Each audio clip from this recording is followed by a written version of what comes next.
l'extraction de l'or ou l'extraction de n'importe quel métal a des règles.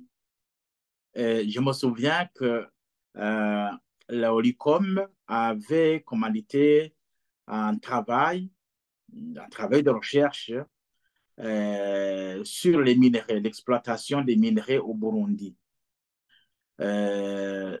J'ai produit ce travail, j'ai eu l'occasion de le présenter au public et le contenu était essentiellement centré sur comment les Burundais peuvent peut-être profiter de cette manne du ciel pour qu'ils puissent se développer. Alors, je donnais l'exemple, par exemple, s'il y avait de l'or dans sur une telle colline, à qui appartient cet or? Certes, la terre appartient à l'État, mais lorsque cet or se trouve dans une propriété d'une personne, ça appartient à l'État ou ça appartient à la personne? En tout cas, ce n'est pas la personne qui serait capable d'extraire un tel minerai. Non, il aurait besoin de faire recours à des techniciens qui ont des compétences pour pouvoir extraire de l'or.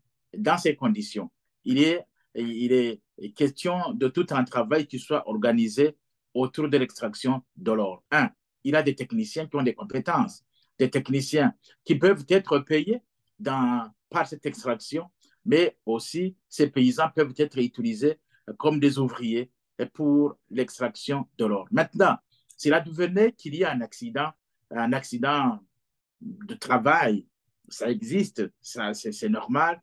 Alors, le responsable de l'extraction de l'or, qui profite de cette extraction, l'État n'intervient que pour percevoir les taxes, les impôts, mais en réalité, c'est au responsable qui doit aussi se charger de, euh, de la gestion de cette catastrophe qui peut apparaître.